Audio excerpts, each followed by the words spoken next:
અમારી સલામત સવારી આ સ્લોગન આપણે બધી જગ્યાએ સાંભળેલું છે, પરંતુ જ્યાં એસટીની સવારી છે કોઈક વખત જોખમી સવારી બની જાય છે એ પણ આપણે જોયું છે।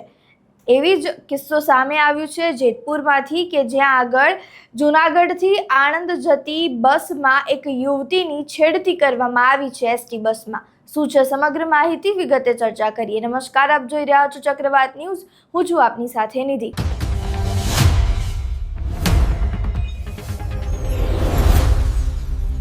એસટી અમારી સલામત સવારીના સ્લોગનથી આપણને એવું થઈ જાય છે કે એસટી સલામત છે, ત્યાં આગળ કોઈ પણ પ્રકારનું જોખમ નથી, પરંતુ દિવસે ને દિવસે એવા કિસ્સાઓ એસટી બસમાંથી સામે આવી રહ્યા છે કે જેનાથી જોખમી સવારી આ હોય તેવું લાગી રહ્યું છે।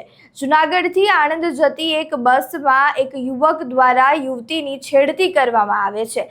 જ્યારે તે યુવક છેડતી કરી રહ્યો હોય છે ત્યારે કંડક્ટર દ્વારા પણ તેને ટોકવામાં આવે છે, ત્યારે જે યુવક છે તે કંડક્ટર સાથે ગાળમગાળી કરવા માંડે છે। પહેલા એ વિડીયો જુઓ જ્યાં આગળ કંડક્ટર અને યુવકની બબાલ થઈ રહી છે।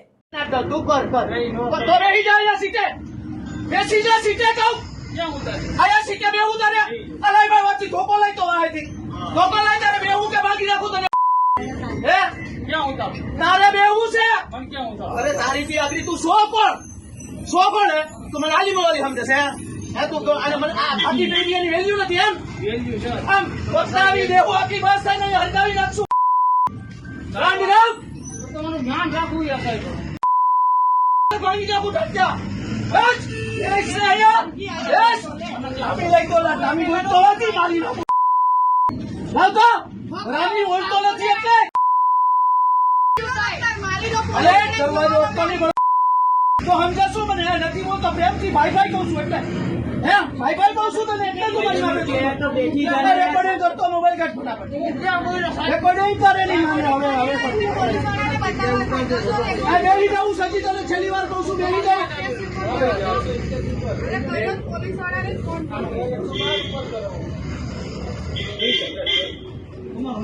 તમે કાટ ચલાવગા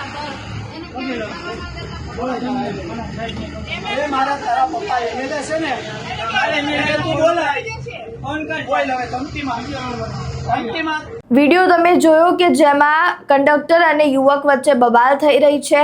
ત્યારબાદ જે યુવતીની છેડતી કરવામાં આવી છે અને તેની માતા બંનેની પણ પ્રતિક્રિયા સામે આવી છે। બંને જણા અમદાવાદ જઈ રહ્યા હતા, તે વચ્ચે આ યુવક દ્વારા છેડતી કરવામાં આવી હતી, ત્યારે યુવતી દ્વારા તરત જ પોલીસ સ્ટેશન ફોન કરવામાં આવ્યો હતો અને જે એસટી બસ છે તેને પોલીસ સ્ટેશન લઈ જવામાં આવી હતી અને યુવકને પોલીસને હવાલે કરવામાં આવ્યો હતો। ત્યારે આ સમગ્ર મામલે જે યુવતી છે અને તેની માતા છે બંને ડરી ગયા હતા, તેમની પણ પ્રતિક્રિયા સામે આવી છે। તેઓ શું કહી રહ્યા છે તે સાંભળો। બસમાં દારૂ પી નહીં ચડ્યો હતો અને પછી મારી છેડતી કરી હતી એને, એટલા માટે મેં પોલીસ સ્ટેશનમાં કેસ કર્યો છે। ઈશારા પણ કરતો હતો અહીંયા બેઠો બેઠો એ। હા, પોલીસ સ્ટેશન અત્યારે અંદર જ છે લોકો। હા, મેં કરાવી દીધી છે, એફઆઈઆર કરાવી દીધી છે। એ જુનાગઢ થી ચડ્યો તો મને ખ્યાલ નથી એવું કઈ। બેઠો હતો જુનાગઢ થી, બરાબર, તો મારી છોકરીને ઈશારા કરતો હતો, પછી ઉભો થઈ અમારી સીટે આવ્યો, પાછો કે તારી માને તારી બેન ને, પાછો પાછળની સીટે ગયો, પાછો ધક્કો મારીને અમારી સીટે આવ્યો અને કે હું દારૂનો ધંધો કરું, ઇંગ્લિશનો અને દેશીનો, મારા પપ્પા એમએલએ છે, બરાબર, તું રાજકોટ ઉતરી જો તને ખબર પાડું કે।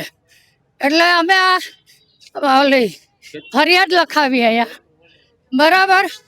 આજે અમારી છોકરીને આવું કર્યું, અમે અમદાવાદથી આવ્યા છીએ, રિટર્ન જાય છે અમદાવાદ। આજે અમારી છોકરીને આવડી મોટીને આવું કર્યું, કાલ બીજી છોકરીને આ જગ્યાએ કરે તો 2 વર્ષની ને આવા દારૂડિયા બળાત્કાર કરે, શું કરવાનું કહો? આનો અમારે ન્યાય જોઈએ હવે। આજે અમારી છે, કાલે એની છે।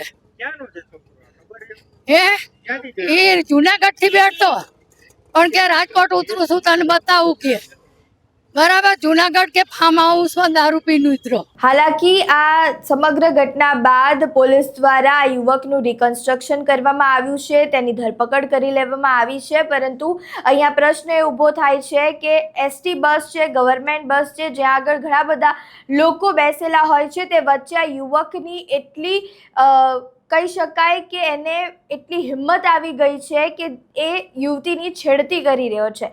ત્યારે ગુજરાતમાં કહેવામાં આવે છે કે યુવતીઓ સલામત છે, દીકરીઓ સલામત છે, પરંતુ દિવસે ને દિવસે એક યા બે કિસ્સા તો એવા સામે આવે જ છે કે જેનાથી જે દીકરીઓની સલામતી છે તેના ઉપર સવાલ ઊભો થઈ જાય છે. ત્યારે તમારું આ સમગ્ર બાબતે શું માનવું છે, તમારા મંતવ્યો અમને કમેન્ટ બોક્સમાં જરૂરથી જણાવજો. વિડીયો પસંદ આવ્યો હોય તો લાઇક, શેર, કમેન્ટ કરો અને મારી ચેનલને સબસ્ક્રાઈબ કરવાનું ભૂલતા નહીં. નમસ્કાર.